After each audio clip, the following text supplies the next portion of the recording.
माधोपुर गांव के घने जंगलों के बीच एक पेड़ की लकड़ियों से बनी झोपड़ी में किशन नाम का मछुआरा अपनी पत्नी सुमित्रा और 1 साल के बेटे आरव के साथ रहता था।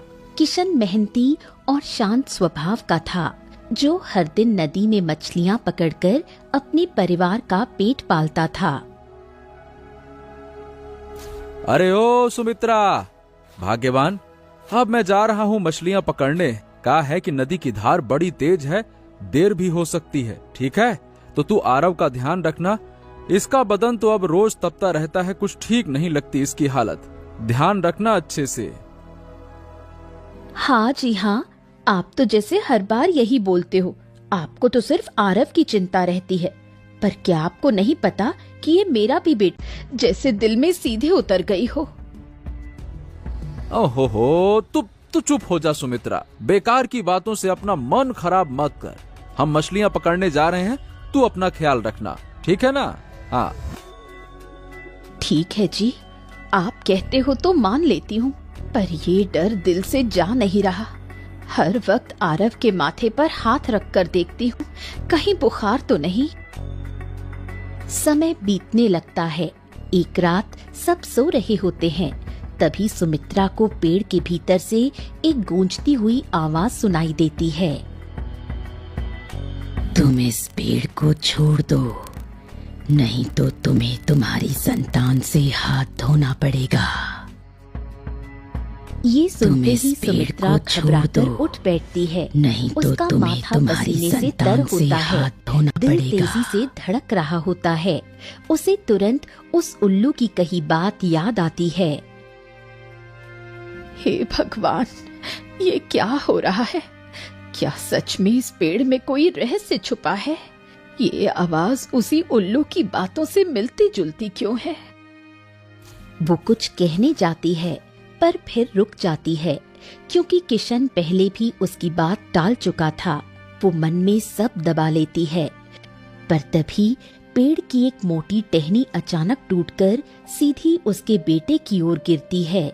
तभी सुमित्रा बिना कुछ सोचे अपने बेटे आरव को उठाकर दूर हट जाती है। हे भगवान, मेरे लाल, तुझे कुछ नहीं हुआ। बस इसी दिन से डर रही थी मैं। किशन, जल्दी उठो, हमारा बेटा, हमारे बेटे पर जरूर कोई खतरा है। अब मुझसे और नहीं रहा जाता किशन। ये पेड़ कुछ बोलता है, इसकी टहनियां खुद गिरती हैं और मेरे बेटे पर खतरा बनकर मंडराती है। मैं अब इस पेड़ के पास नहीं रह सकती। ए सुमित्रा, तू घबरा मत, है ना? हम जल्दी कुछ न कुछ करते हैं। अरे हम कहीं और झोपड़ी बना लेंगे, पर तब तक तो हमें यहीं रहना होगा ना। हमारे पास और कोनो रास्ता भी तो नहीं है ना? हाँ ठीक है जी, पर अब मैं एक पल भी आरव से नजरें नहीं हटाऊंगी। उसकी हर सांस पर मेरी निगाह रहेगी।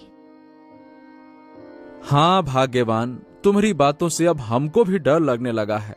लेकिन चिंता ना करो, जैसे ही कुछ पैसा होगा हम ये घर छोड़कर कहीं और चले जाएंगे और एक अच्छा सा घर बना लेंगे, ठीक है ना? तब तक किसी तरह तुम यहाँ रहो बस। कुछ ही देर में सुबह हो जाती है। किशन थका हुआ सा अपना जाल लेकर निकलता है। वो तालाब की तरफ बढ़ता है, पर जैसे ही पानी में झांकता है तो देखता है कि एक भी मछली नहीं है। पानी बिल्कुल शांत है। हे भगवान, ये क्या हो गया? आज तो तालाब में एको मछली नहीं है। अब हम घर लेकर क्या जाएंगे? हमारा आरव तो सुबह से भूखा बैठा है, उसका तो दूध भी नहीं है। हे भगवान, अब मैं क्या करूं? अपने भूखे बेटे को दूध कहां से लाकर दूं? हाँ। किशन मायूस होकर खाली जाल लेकर घर लौटता है। झोपड़ी के पास पहुंचते ही अंदर से बच्चे के जोर जोर से रोने की आवाज आती है। सुमित्रा उसे गोद में उठाए खुद भी रो रही होती है। देखो जी, ये कब से रो रहा है। मैंने तो चावल का पानी भी पिलाने की कोशिश की, पर इसके गले से कुछ नहीं उतरा। इसका बदन गर्म हो गया है अब तो। हमने बहुत कोशिश की सुमित्रा, तालाब में एक को मछली नहीं थी, खाली हाथ लौट आए। अब तो आसपास के गांव में ही जाकर कुछ मदद मांगनी पड़ेगी। लेकिन हमें तो कोई पसंद ही नहीं करता है जी। कोई हमारी मदद क्यों करेगा? मुझे नहीं लगता कि कोई हमारी मदद करेगा भी। अरे तो एक बार देखने में कहा जाता है, भूखे मरने से तो अच्छा है एक बार जाकर कोशिश करके देखा ही लें, हैं? किशन अपने बेटे आरव की हालत देखकर हिम्मत करता है और खाली बर्तन लेकर गांव में मदद मांगने निकलता है।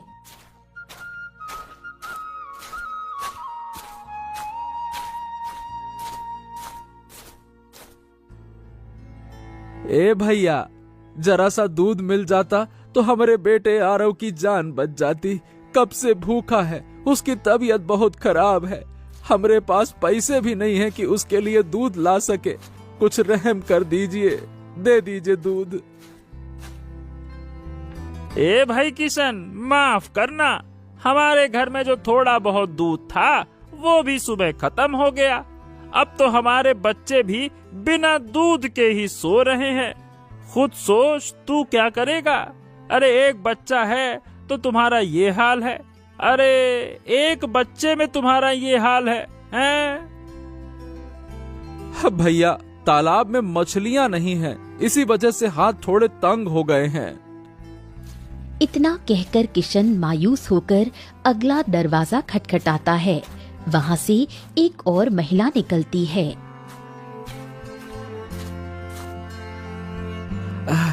बहन, थोड़ा सा पैसा ही दे दो, दूध लाकर पिला दूं अपने बेटे आरव को। उसकी हालत देखी ना जाती, हर सांस जैसे टूट रही है। भैया, हमारे घर में खुद 2 दिन से चूल्हा नहीं जला। अब तो भगवान से ही आस है, माफ करो। किशन का दिल बैठने लगता है। वो तीसरे घर की तरफ बढ़ता है, पर वहाँ का आदमी दरवाजा खोलकर एक नजर डालता है और फिर बिना कुछ कहे दरवाजा बंद कर लेता है। अब तो कोई दरवाजा ना खुलेगा। लगता है इंसानों से ज्यादा उम्मीद करना ही बेवकूफी है। अब तो हमको जमींदार के पास ही जाना पड़ेगा। अपने बेटे को लेकर जाता हूँ तो शायद जमींदार पैसे देने से मना ना करे, दे दे कुछ। हाँ,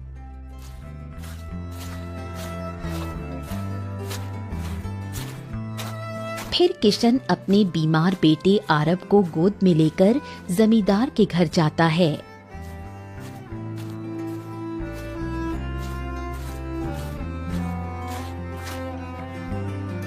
मालिक राम राम। हमारा बेटा आरव बीमार है, बहुत रो रहा है।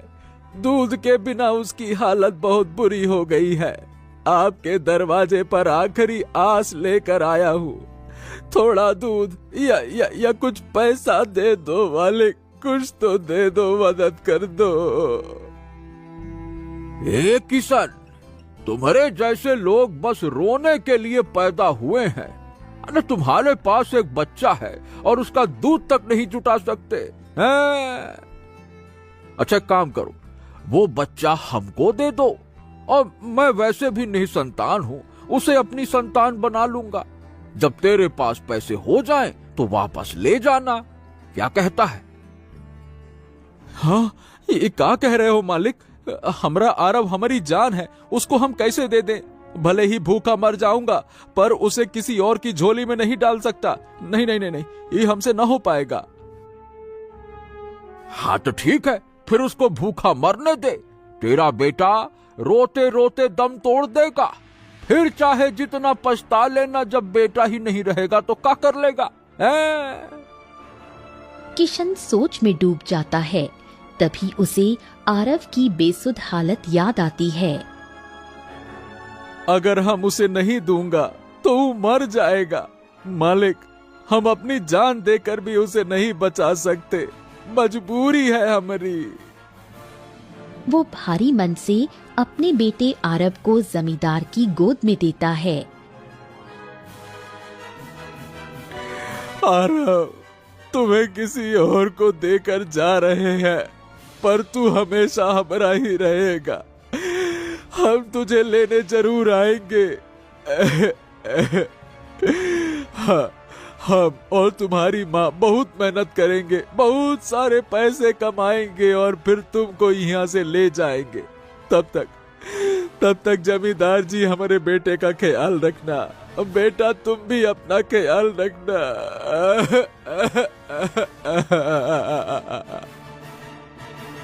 जमींदार उसे एक चमकता हुआ सोने का सिक्का देता है। ये ले पैसा।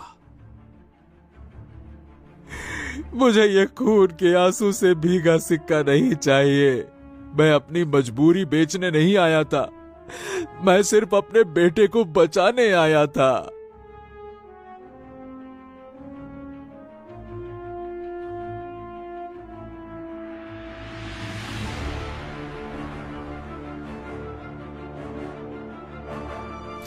किशन घर लौटता है और जैसे ही सुमित्रा उसे अकेले देखती है, आरव कहाँ है? किशन, मेरा आरव कहाँ है? मैंने उसे जमींदार को दे दिया सुमित्रा। तुमने क्या कर दिया? क्या तुमने सच में उसे किसी और की झोली में डाल दिया? मेरा बेटा, मेरी जान, वो अब मेरे पास नहीं है। तो मैं और क्या करता सुमित्रा? अगर नहीं देता तो वो आज हमारे सामने नहीं होता। हम दिन रात मेहनत करेंगे, हर हाल में पैसा जुटाएंगे और अपने आरव को वापस लाएंगे। वो हमरे बिना नहीं रह सकता। हाँ जी, चाहे कुछ भी हो जाए, मैं हर रोज काम करूंगी, जंगल से लकड़ियां लाऊंगी, खेत में भी काम करूंगी, पर अब देर नहीं करूंगी। दिन गुजरते हैं मगर काम नहीं मिलता। सुमित्रा हिम्मत हारने लगती है। एक दिन वो थकी हुई पेड़ के नीचे बैठ जाती है। हे पेड़, तू ही बता, अब और क्या बाकी है? क्या यही हमारा भाग्य है? क्या इस मिट्टी से बनी झोपड़ी में हमारे सपने भी मिट्टी हो जाएंगे? मेरा आरव क्या अब कभी मुझे माँ कहकर नहीं बुलाएगा? तभी वही रहस्यमयी भारी आवाज फिर सुनाई देती है। तुमने अपने बच्चे को जमींदार को दे दिया, अब तुम्हारा बच्चा भी मरेगा, मेरे बच्चे की तरह। नहीं नहीं, ऐसा मत कहो। मैंने अपने बेटे को बचाने के लिए ही तो उसे जमींदार को सौंपा था। मेरी ममता को मत कोसो, मैं माँ हूँ, मैं उसे मरने कैसे दूंगी? उसकी चीख सुनकर किशन बाहर आता है और दौड़कर उसे पकड़ लेता है। क्या हुआ सुमित्रा? क्या हो गया? फिर से वही आवाज आई? क्या कहा उसने? किशन, वो कह रहा है हमारा आरव भी मरेगा जैसे उसका मरा था। क्या ये सब सच है? क्या हमने कोई बहुत बड़ी भूल कर दी? अब हम समझ गए सुमित्रा। अब हम मानता हूं कि इस पेड़ के अंदर कुछ तो है, कोई आत्मा, कोई पीड़ा जो हर दिन हमें डराकर कुछ समझाने की कोशिश कर रही है। हाँ, अगर सच में ऐसा है तो हमें कुछ करना होगा। हमें अपने बेटे को जमींदार के घर से वापस लाना ही होगा। मैं उसे किसी और की गोद में नहीं देख सकती। चलो अभी चलते हैं, चाहे जो हो, अब डर कर बैठने से कुछ नहीं होगा। चलो। दोनों रात के अंधेरे में ही जमींदार के घर पहुंचते हैं। मालिक, हमारा बेटा आरव हमको वापस दे दीजिए। अब हम कुछ भी करने को तैयार हैं, मेहनत करूंगा, पैसा दूंगा, पर हमारा बेटा हमको लौटा दीजिए मालिक, लौटा दीजिए।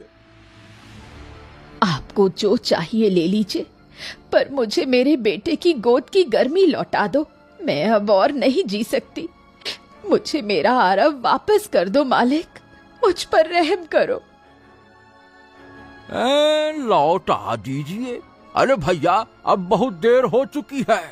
आरव अब मेरा है, मैं उसे कहीं नहीं जाने दूंगा। चलो जाओ, भागो यहाँ से, वरना अच्छा नहीं होगा। ए हरिया, इन दोनों को धक्के मारकर हवेली से बाहर तो निकाल इनको, बड़े आए। हरिया दोनों को हवेली से धक्के मारकर बाहर निकाल देता है। किशन और सुमित्रा टूटे दिल से रोते हुए लौटते हैं। सुमित्रा, हम हार नहीं मानेंगे, चाहे कुछ हो जाए, हम आरव को वापस ला कर रहेंगे, किसी भी कीमत पर। हाँ।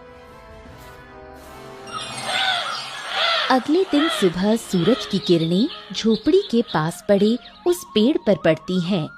तभी अचानक वहां एक गधा आता है, जो अजीब सी आंखों से किशन की तरफ देखता है। तुम दोनों बहुत दुखी हो, मैं जानता हूँ क्यों। हाँ, तू बोल रहा है? तू कौन है और तू हमको जानता कैसे है? मैं उस जमींदार के यहाँ पहले काम करता था। मैं उसका राज जानता हूँ जो कोई नहीं जानता।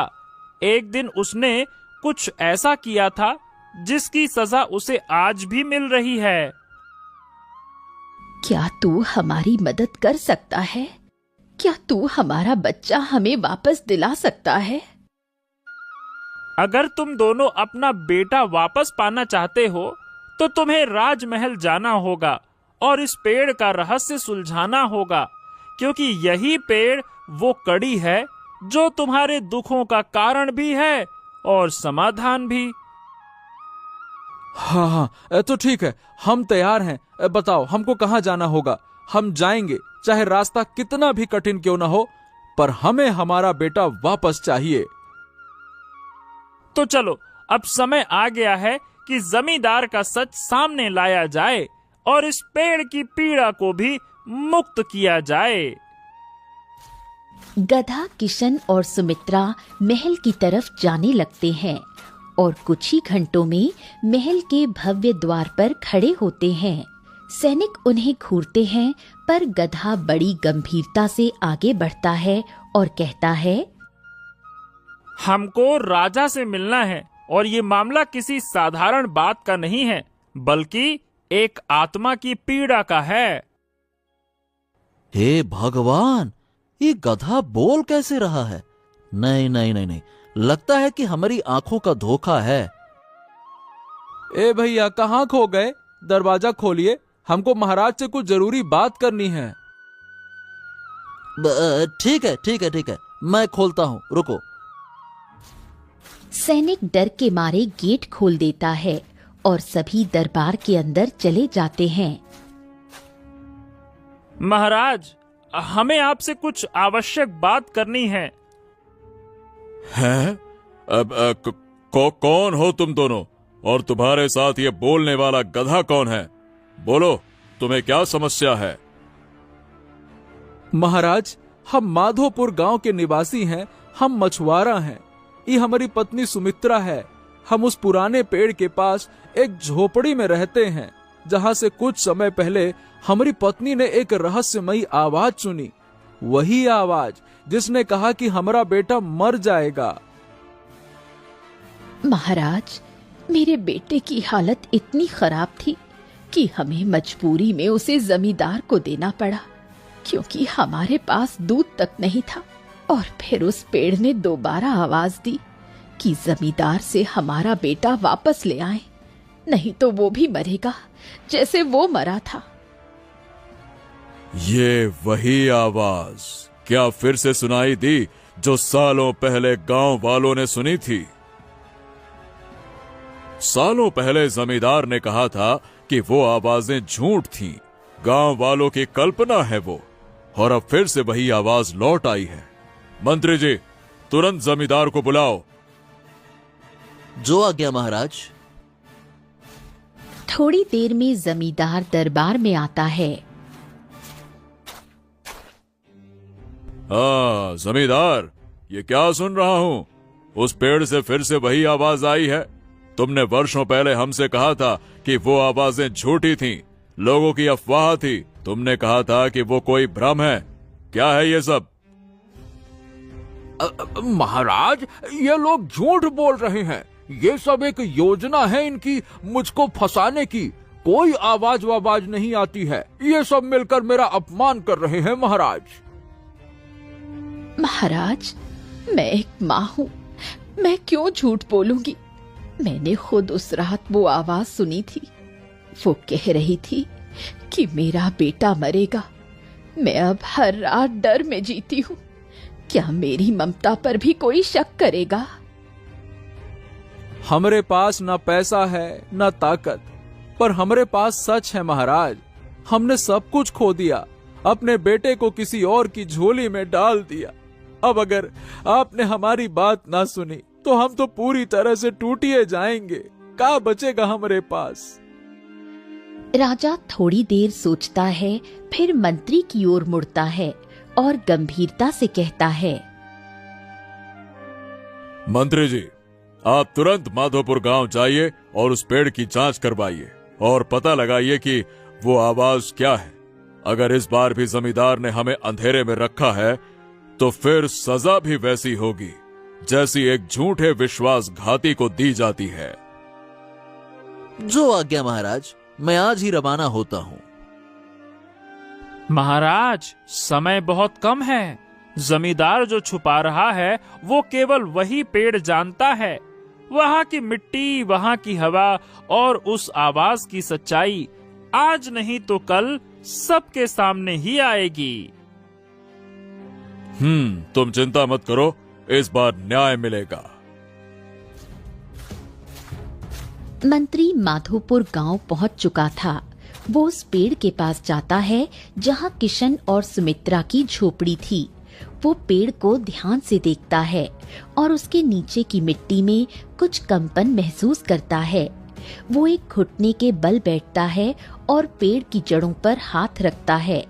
तभी एक रहस्यमयी आवाज गूंजती है। हम माफी का इंतजार कर रहे थे मंत्री जी। तो तुम कौन हो? तुम जानना चाहते हो मैं कौन हूं ना? तो सुनो मंत्री, मैं उस जमींदार की बेटी हूँ जिसने मुझे इस दुनिया में आने से पहले ही बोझ समझ लिया। मैंने कभी रोशनी नहीं देखी, न माँ की गोद का प्यार पाया, बस इसलिए क्योंकि मैं लड़की थी, ताकि उसकी जमीन, उसका नाम, उसका लालच आगे बढ़े। और जब पता चला कि मैं लड़की हूँ, उसने मेरी मासूम सांसों को इसी पेड़ के नीचे मिट्टी में मुझे दफन कर दिया। हे आत्मा, तू कोई परछाई नहीं, तू तो उस अन्याय की साक्षात गवाही है जो इंसान की लालच ने तुझ पर किया। मैं वचन देता हूँ कि तेरे हर दर्द का हिसाब होगा। जिस जमींदार ने तुझे मारा उसे अब राज दरबार के सामने झुकना पड़ेगा। मैं तुझे इंसाफ दिलाकर ही लौटूंगा।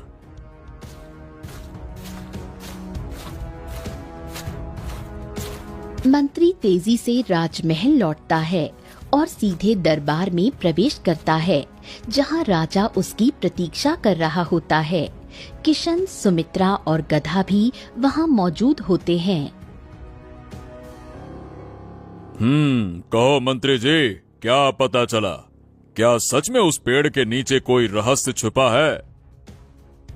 महाराज, जब मैं उस पेड़ के पास पहुंचा तो वहां कोई आम बात नहीं थी। जैसे ही मैंने ध्यान लगाया तो मुझे एक आत्मा की आवाज सुनाई दी। वो कोई हवा का भ्रम नहीं था, वो दर्द था। एक माँ की कोख से निकली बेटी की पुकार, जो वर्षों से उसी मिट्टी में दबी हुई रो रही थी। आत्मा की आवाज, पुकार, दबी हुई। मंत्री जी, आप साफ साफ बताइए, क्या कहा उसने? माजरा क्या है? महाराज, उस आत्मा ने बताया कि वो जमींदार की ही बेटी थी। जन्म लेते ही उसे इसलिए मार दिया गया क्योंकि वो पुत्र नहीं थी। उसे बोझ समझकर उसी पेड़ के नीचे गाड़ दिया गया। वो कहती है, मुझे जीने का हक नहीं दिया गया, मैं सिर्फ इसलिए मिटा दी गई क्योंकि मैं लड़की थी, और तब से आज तक उसकी आत्मा उसी पेड़ में बंधी रही। वो चेतावनी देती रही पर किसी ने उसे नहीं सुना। ओ, तो उस पापी ने पहले अपनी बेटी की हत्या की और अब उसी लालच में एक और मासूम को छीन लिया। हाँ, महाराज, क्या हम अपने बेटे आरव को वापस पा सकूंगा? क्या हमारी गोद फिर से भर सकेगी महाराज? हाँ, तुम्हारा बेटा अब तुम्हारा ही है किशन। जाओ मंत्री जी, जमींदार को बंदी बनाकर ले आओ और उस बच्चे को तुरंत उसके माता पिता को सौंपिए। जाइए।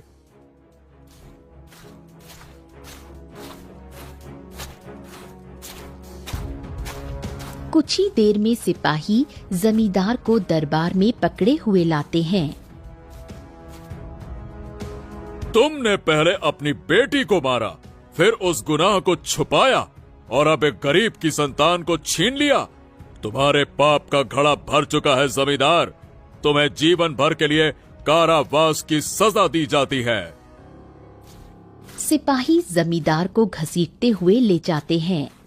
किशन की आंखों से आंसू गिरते हैं, मगर अब वो खुशी के होते हैं। मंत्री एक कपड़े में लिपटा नन्हा बेटा लाकर सुमित्रा को सौंपता है। मेरे लाल, तू फिर से मेरी गोद में आ गया। मैं तुझ पर अब किसी की भी परछाई पड़ने नहीं दूंगी। अब हम पूरे हो गए सुमित्रा, अब कोई डर बाकी नहीं रहा।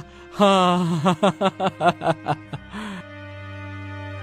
तुमने जो सहा वो किसी कठिन परीक्षा से कम नहीं था किशन। अब तुम हमारे महल में काम करोगे। तुम सच्चे और मेहनती हो और महल को ऐसे ही लोगों की जरूरत है।